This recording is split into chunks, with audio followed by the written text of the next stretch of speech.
વિદ્યાર્થી મિત્રો તમારું મારી ચેનલ સ્ટડી 09 પર હાર્દિક સ્વાગત કરવામાં આવે છે। વિદ્યાર્થી મિત્રો મારી ચેનલને સબસ્ક્રાઇબ ન કરી હોય તો કરી દેજો, બેલ આઇકન કોલ કરી દેજો, વિડિયોને લાઈક કરી દેજો ગમે તો ચાલો વિદ્યાર્થી મિત્રો શરૂ કરીએ વિડિયો। હેલો વિદ્યાર્થી મિત્રો, કેમ છો? મજામાં? આપ સર્વ વિદ્યાર્થી મિત્રો મારી પોતાની યુટ્યુબ ચેનલ શોપ સ્ટડી 09 પર મેં હાર્દિક સ્વાગત કરું છું।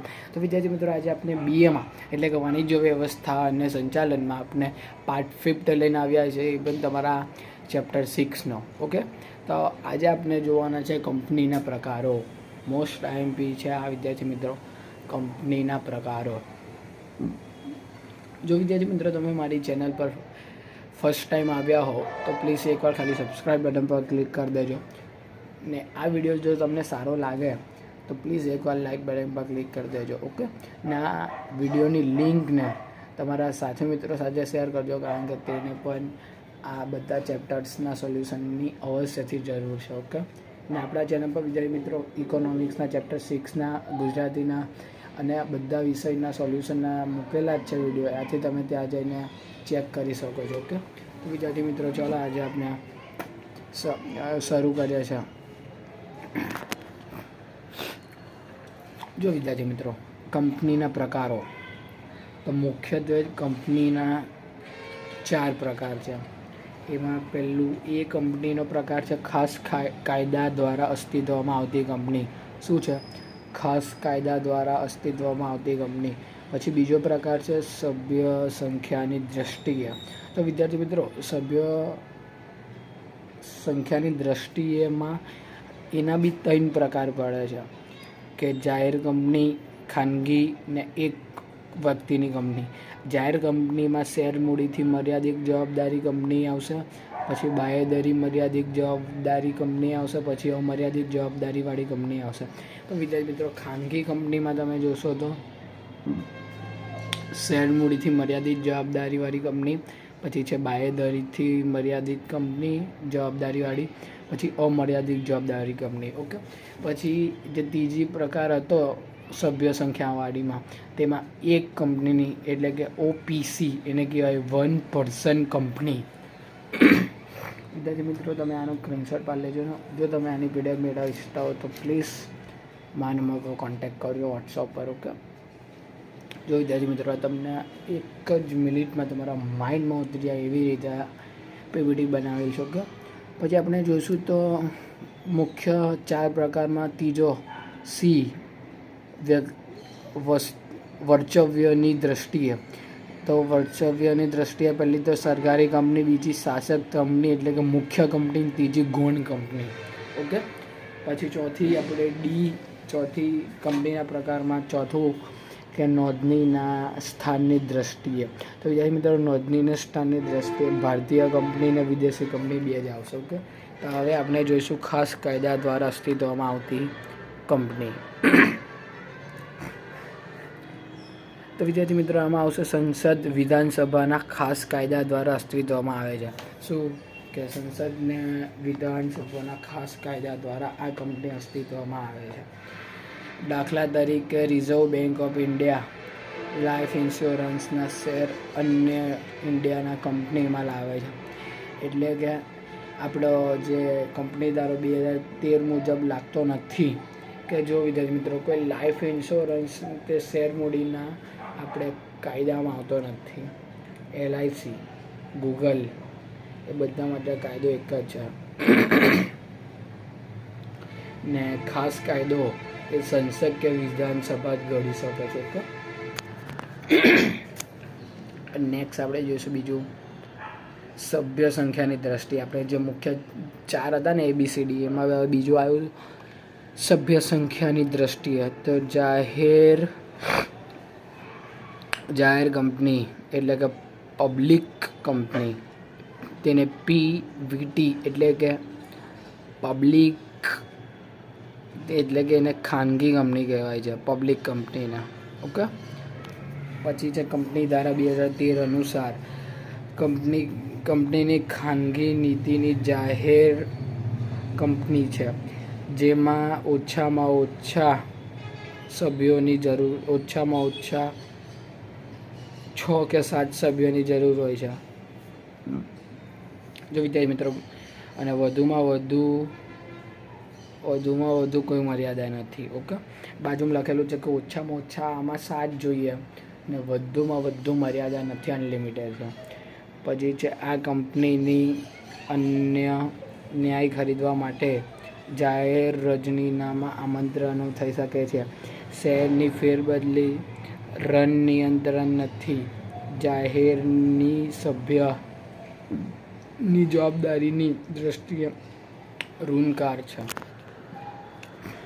પછી આપણે તેમાં અંદર જોઈશું કે પહેલો આવશે શેર મૂડીથી મર્યાદિત જવાબદારી કંપની, એટલે કે સભ્યોની જવાબદારી તેમને ખરીદેલા શેરની દ્રષ્ટાંત કિંમત જેટલી જ હોવી જોઈએ. ઓકે, આપણે સમજીએ છીએ કે કંપનીની સભ્યની જવાબદારીમાં કંપનીના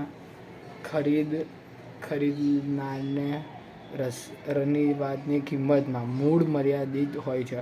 એટલે કે આ કંપનીમાં નાના મોટા કે નલવટમટ લિમિટેડ શબ્દ વપરાવામાં આવ્યો છે. શું? નલવટમટ. ઓકે, પછી આપણે બીજું જોઈશું બાંયધરી મર્યાદિતવાળી કંપની. કંપનીના સભ્યોની જવાબદારી મર્યાદિત અને બાંયધરીવાળી હોય છે, આથી તેને મર્યાદિત હોય છે. કંપનીના વિસર્જનના સંજોગોમાં સભ્યએ બાંયધરીની રકમ ચૂકવવી પડે છે. આ ખાસ છે. જો વિદ્યાર્થી મિત્રો પ્લીઝ આ વિડીયોની અંત સુધી જોજો, કારણ કે તમને મેં વચ્ચે કંઈક સરપ્રાઈઝ આપવાનો છું. ઓકે, ત્રીજો છે અમર્યાદિત જવાબદારીવાળી કંપનીઓ, એટલે કે કોઈ મર્યાદિત ના હોય, જવાબદારી વધુ હોય. તો અમર્યાદિતવાળી કંપનીના સભ્યોની જવાબદારી અમર્યાદિત હોય છે. કંપનીની વકાલતમાં અને વાદીનતા જાય છે, આથી સભ્યની આંતરિક જવાબદારી બને છે. વિદ્યાર્થી મિત્રો આમાં જે પણ આવે છે ને એ બધાને આંતરિક જવાબદારી થઈ જાય છે. તે ધારો કે અંધક મિલકત, જમીન, જાયદાદ વગેરે. કંપનીના વાસ્તવમાં સંજોગોમાં સભ્યની અનિયમિતતા અંગત્વ માલિકમાંથી રહેલો હોય છે. આથી ભારતમાં અમર્યાદિત જવાબદારીવાળી કંપની જોવા મળતી નથી, એટલે કે મર્યાદાવાળી કંપની હોય છે. પછી બીજો પ્રકાર છે ખાનગી કંપની. પહેલાં જે જાહેર આવે છે ખાનગી, તો ખાનગી કંપનીમાં ઓછામાં ઓછા 2 જણ ને વધુમાં વધુ 200 જણ હોય છે. તો ખાનગી કંપની એટલે કે વીમા કંપનીઓમાંના જ સભ્યોની સંખ્યામાં ઓછામાં ઓછી 2 અને વધુમાં વધુ 200ની મર્યાદા હોય છે. ખાનગી કંપનીને રનીફના બદલે રન નિયંત્રણ હોય છે, એટલે કે ખાનગી કંપની શેર બહાર પાડી શકે છે, પરંતુ શેરની ફેરબદલી કે સંપૂર્ણ નિયંત્રણ હોય છે. તે બહાર પાડે છે પણ તેના પર નિયંત્રણ પણ બધું હોય છે. જાહેર જનતા પાસેથી અન્ય ડિબેન્ચર ખરીદવાનું આમંત્રણ લઈ શકાતું નથી ખાનગી કંપનીના સભ્યની. પછી છે વિજ્ઞાપન દ્વારા આમંત્રણ આપી શકતા નથી. જવાબદારીની દ્રષ્ટિએ ઋણ કાકરા છે. પછી પહેલું છે કે એટલે કે મર્યાદિત જવાબદારી વાળી કંપની. સભ્યોની જવાબદારી મર્યાદિત અને રનિસાદ હોય છે, આથી મર્યાદિત રહેવી જોઈએ. પછી છે મર્યાદિત જવાબદારી કંપનીના ઓછામાં ઓછા 6 એકાઉન્ટ ટર્મિનલ, એટલે કે પ્રાઇવેટ લિમિટેડ શબ્દ તેને આપવામાં આવ્યો છે. તેને આપણે શોર્ટમાં પીવીટી તરીકે પણ ઓળખીએ છીએ. પછી છે બાંયધરી મર્યાદિત કંપનીવાળી, એટલે બાંયધરી હોય તેવી. તેમાં આવશે કંપનીની સંખ્યાની જવાબદારી, એટલે કે બાંયધરીવાળી હોય છે, આથી મર્યાદિત હોય છે. વિસર્જનના સંજોગોમાં સભ્યોએ આલંબનની રકમ ચૂકવી છે. કંપનીના નાના મનથી રકાવટ શબ્દ વાપરવામાં આવ્યો છે. ત્રીજું છે અમર્યાદિત જવાબદારી કંપની. કંપનીના સભ્યોની જવાબદારી અમર્યાદિત હોય છે. કંપનીનો વમલકાદી કારિંદા વધતા જાય છે, આથી સભ્યોની અઘરી જવાબદારી બને. કંપનીના વિસર્જનના સંજોગોમાં સભ્યની અંગીવ માલિકમાંથી રહેલી ઓછામાં ઓછા 6 હોય છે. પછી છે ત્રીજું કયા બરાબર 1 સેકન્ડ વિદ્યાર્થી મિત્રો, આગળ થઈ ગઈ સ્લાઇડ એક વધારે. હા, કે એક વ્યક્તિની કંપની એટલે કે 1 પર્સન કંપની. આમાં એક માણસની કંપની એટલે કે વીમોની એક જ વ્યક્તિત્વમાં સભ્ય એટલે કે પોતે એક જ માલિક. એક વ્યક્તિની કંપની એટલે કે ખાનગી કંપની તરીકે ઓળખવામાં આવે છે. નવો કંપની કાયદો 2013 મુજબ સુધારા સાથે અસ્તિત્વમાં આવેલી ઓપીસી એટલે કે 1 પર્સન કંપની. વિદ્યાર્થી મિત્રો ઇંગ્લિશમાં નામ યાદ રાખજો, પૂછાઈ શકે છે. ઓકે, એક કંપનીમાં એક વ્યક્તિની દ્રષ્ટિ જરૂરી એટલે કે તેની સૂચ અને મર્યાદા જરૂરી છે. પછી છે આવેદનો પત્રો અને નિયમનપત્રો પર રજીસ્ટરો કરવામાં આવે છે. પછી આ એક વ્યક્તિની દ્રષ્ટિમાં જોગવાઈ સરકારની જોગવાઈ અનુસાર 1956માં કંપની ધારામાં નહિવત 2013ના કંપની ધારા અનુસૂચિમાં એક વ્યક્તિ હોઈ શકે છે. પછી ત્રીજું છે વર્ચવ્ય દ્રષ્ટિએ એટલે કે સરકારની ગવર્મેન્ટ કંપની. જો કે કંપનીના ભરો લીંબુ આછા હોય છે એટલે કે 51% મૂડી હોય છે. એમાં પહેલું કેન્દ્ર સરકાર છે, બીજું રાજ્ય સરકારને અથવા ત્રીજું એકથી વધુ રાજ્ય સરકાર અથવા ચોથું કેન્દ્ર સરકાર અને હક એકથી વધુ રાજ્યવાળી સમાન દ્રષ્ટિ કહેવાય છે. દાખલા તરીકે ભારતીય વ્હીલ સિલિકોન વટ મહાનગર ફર્ટિલાઇઝર નિગમ. તો વિદ્યાર્થી મિત્રો આજનું હોમવર્ક છે કે કંપનીના વિવિધ પ્રકાર સમજાવો. વિદ્યાર્થી મિત્રો આની સાથે જ આપણે આજે પાર્ટ 5 પૂર્ણ કરે છે. હવે વિદ્યાર્થી મિત્રો જો તમને આ વિડીયો સારો લાગ્યો તો પ્લીઝ એકવાર લાઇક કરી દેજો અને ચેનલને સબસ્ક્રાઈબ ન કરે તો કરી દેજો. તમે મારી સાથે છેલ્લે સુધી જોડાઈ રહ્યા તે બદલ આભાર. વિદ્યાર્થી મિત્રો આપણા ચેનલ પર બધા વિષયના સબ્જેક્ટના આપણે સોલ્યુશન મૂકેલ છે, તમે ચેક કરી શકો છો.